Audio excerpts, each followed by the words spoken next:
A man who goes by the nickname Lil Woody might be one of the most entertaining witnesses we've seen so far in the RICO trial against rapper Young Thug out in Atlanta.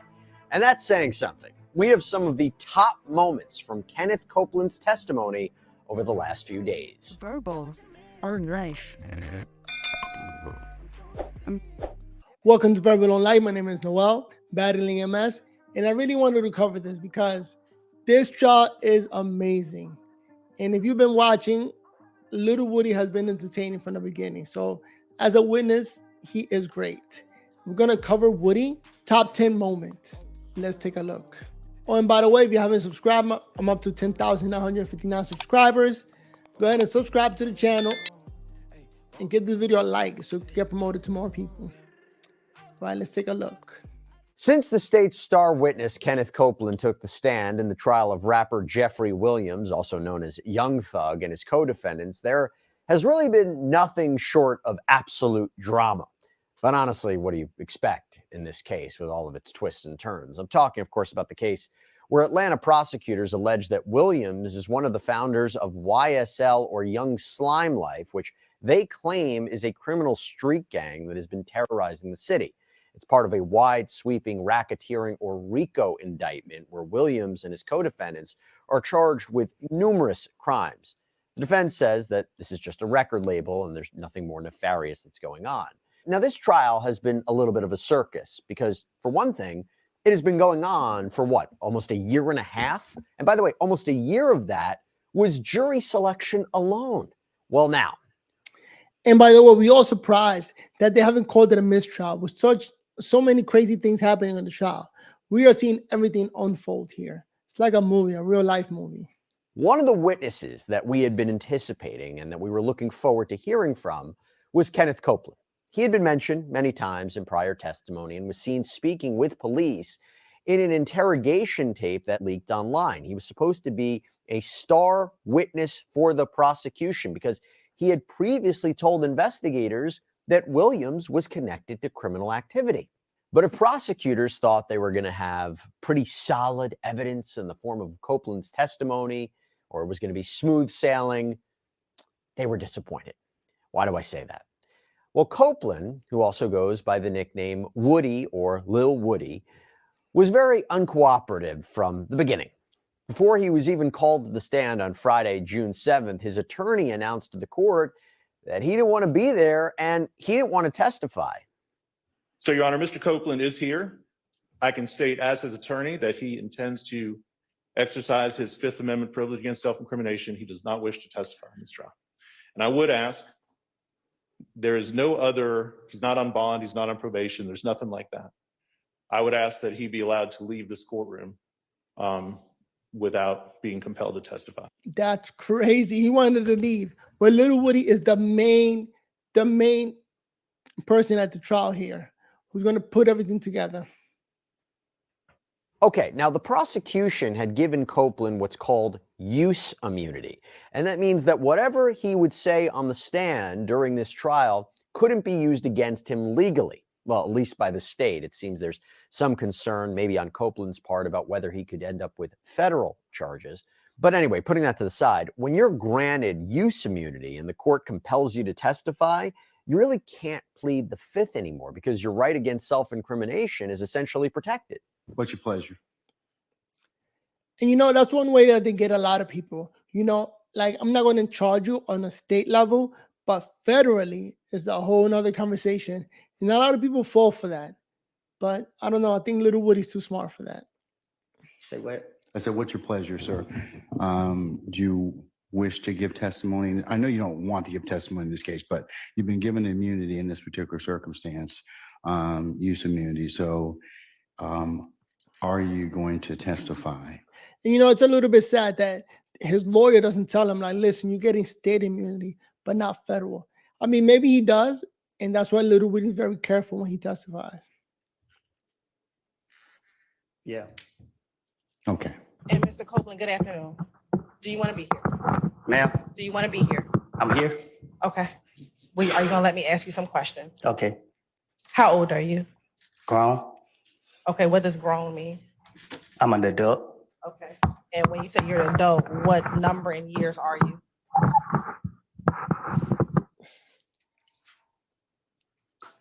I plead the fifth. Mr. Copeland, given the fact that you have invoked your Fifth Amendment privilege, but the state has already given you immunity under 24-5-507. You know what? That's one question that I always had. How come he pleaded the fifth when they asked him for a number? Like, how old is he? Like, little would he know something that general people don't know. Comment down below if you know why he did that, because I have no clue why he pleaded the fifth and just giving a number. This court holds you in willful contempt, and we'll see you on Monday. And we'll see if we can get some more testimony at that point in time. And now he locked up. They locked him up for that. Take him into custody. Yep, Copeland was held in contempt of court and he was taken to the Fulton County Jail for the weekend. He was back on that Monday, and this time he at least answered questions, but getting the answers that the prosecution wanted was a little more difficult. I mean, even on basic questions like, how old are you, or where did you go to school, proved to be complicated. And when you were younger, did you go to school? Yes. Where did you attend school? I don't know. I went to a lot of different schools. Okay, what are all the schools you went to? I don't recall all of them. Or just tell me some of them. I only know one, Slater Slater, is that elementary school or middle school? Elementary. Why you don't remember what middle school you went to? Did you go to middle school? I think I did. How long did you go to? Did you finish middle school? Overruled. Yeah, I think. Okay. Did you go to high school at all? Yeah. All right. By the way, let me give you some context here. According to the prosecution back in 2015, several of the YSL defendants were involved in the murder of Donovan Thomas, also known as Big Nut, an alleged rival gang member. Now, Shannon Stillwell and Diamante Kendrick, two of Williams' co-defendants in this trial, they have been charged in connection with the shooting, and Williams himself is accused of renting the car that was used in that alleged murder. The prosecution, they needed Copeland to confirm that he knew these men, but even that was like pulling teeth. Can you take a moment and look at those pictures? He doesn't even look down. Like, I'm telling you, this guy's a professional criminal. He knows how far to take his verdict.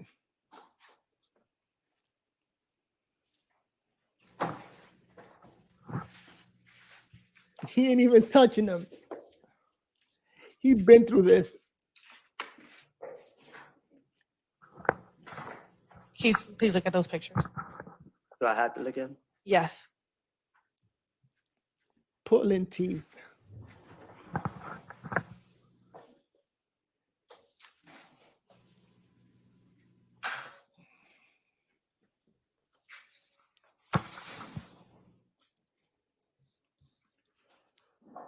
You know, he knows something that the rest of us don't know. What is this criminal mastermind?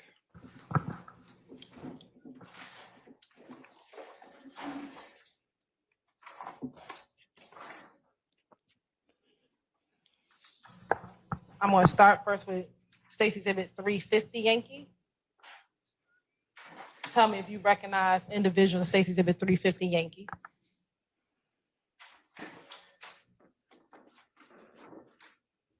I recognize myself. Okay. Do you recognize anybody else in 350 Yankee? Myself. Do you recognize anyone else in 350 Yankee? Their faces covered up. Okay. Do you see someone's face who's not covered up in 350 Yankee?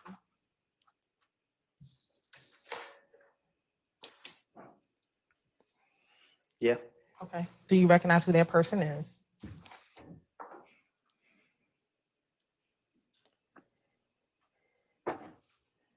This man is a professional criminal. He knows how to go at it.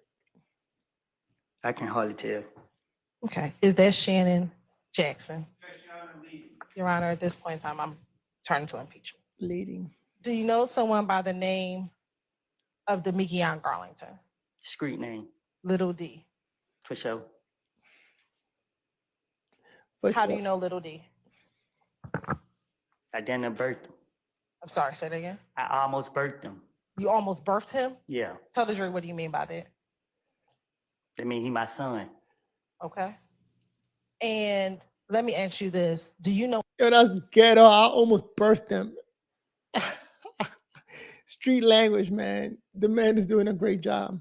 another person who's referenced as Little D? What you mean? Do you know someone who's called Little D from Cleveland? Oh, I heard of him. You heard of him. Okay, we'll talk about him in a moment. You said what now? Tell me who you recognize in 380 Yankee. Oh, me and Coco, Who's Coco? the ugly boy right here. Okay. And the prosecution also needed to connect Copeland with Williams himself. So they tried to get Copeland to give evidence of their friendship, but Copeland appeared hesitant. My question is, when he was not in the studio and you hung out with him, where would you hang out with him at? We used to do fun stuff, like go to like bowling alleys and stuff like that. He went to the kids' football game, I remember.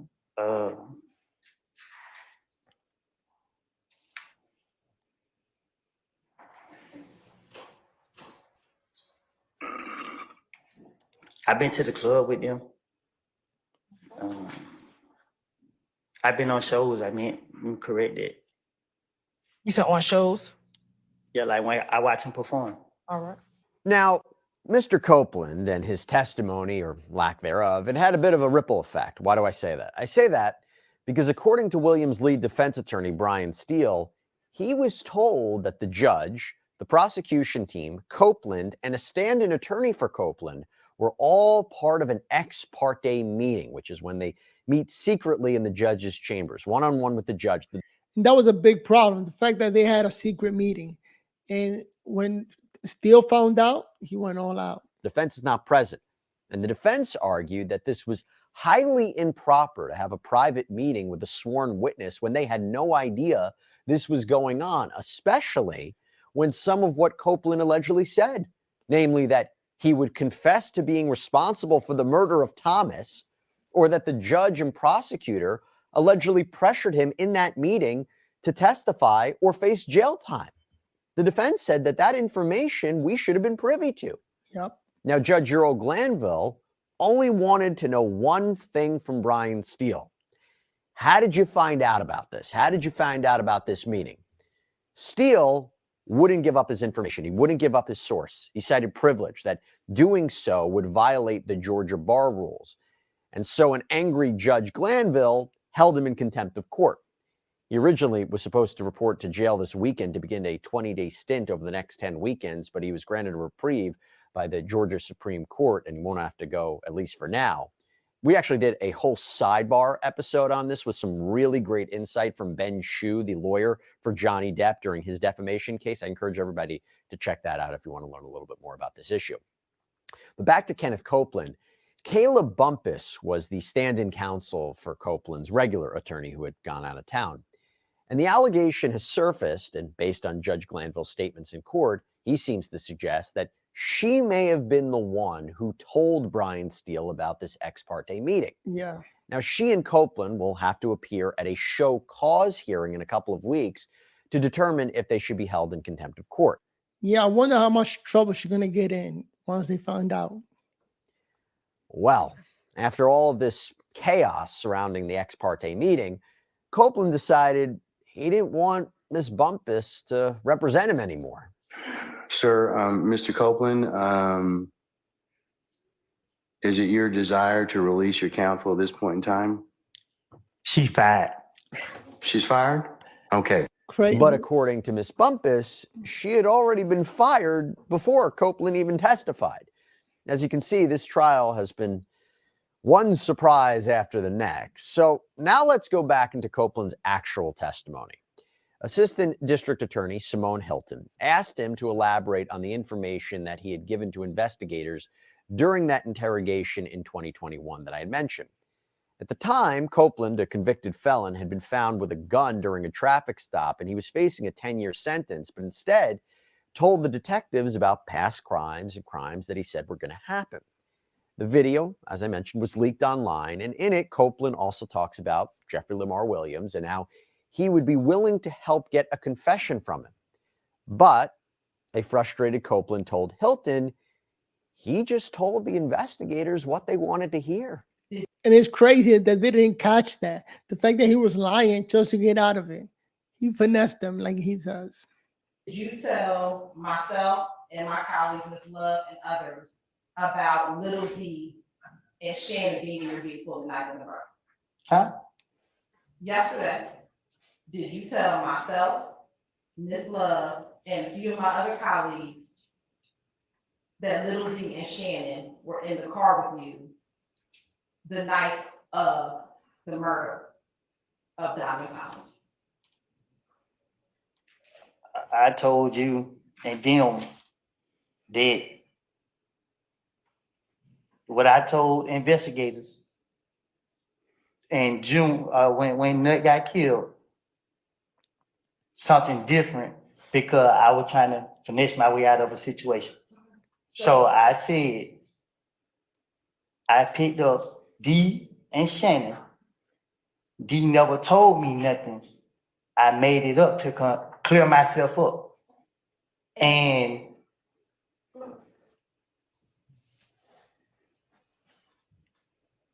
that's it. This man is a professional, man. He knows how to testify and keep himself out of trouble. He works for number one, period. And was that yesterday that you said that? Did you tell us that yesterday, what you just said? You asked me to be truthful. And I didn't, and I told you. What I told the investigator back then wasn't me being truthful. So I'm telling you something that I didn't tell them because I ain't trying to go back to jail. I got it. But I asked you was yesterday. The first time you said this part, and now what you're saying today is what is truthful. What you're saying right now, what you're trying to tell the jury right now, is what you are now saying is truthful. What I'm trying to tell you is our conversation was about something that I said in the past. I understand. I'm asking you. Ask that Mr. Copeland allowed to finish his. Okay, all right. Oh, I thought he was up. Mr. Copeland, you need to finish your answer? No, sir? I need a break, Your Honor. Say again? I need a break. If you're a Godfather Part 2 fan, by the way, it's very Frank Pantangeli. Michael Corleone did this. Michael Corleone did that. Sure, why not? Anybody, by the way, if you're a fan of the movie, honestly, that's not a bad impression. I encourage everybody to tell me otherwise. But anyway, so Copeland, let's go back to him. He says he doesn't remember much of what happened in that interrogation. Do you recall what Thug said in 2015 to Kel? Yes. Yes, you remember what Thug said? I don't recall what was said. I don't He just keeps saying yes. This is the funniest part. He just wants to get over this and move on to the next conversation. remember what was said. Okay. I don't remember me talking to the investigators about it. All right. Do you remember telling Detective Gaither that when Kel got on the phone, that Thug said the beef ain't over with until you pay for my window? You shot my window. Yes. Yes, you remember telling Detective Gaither that? I don't remember what I done told the police. He's clear. He's being clear. Let me ask you this. Are you just saying yes now to speed up your questioning? Most definitely. Okay. Are you saying yes, that's what you told Detective Gaither?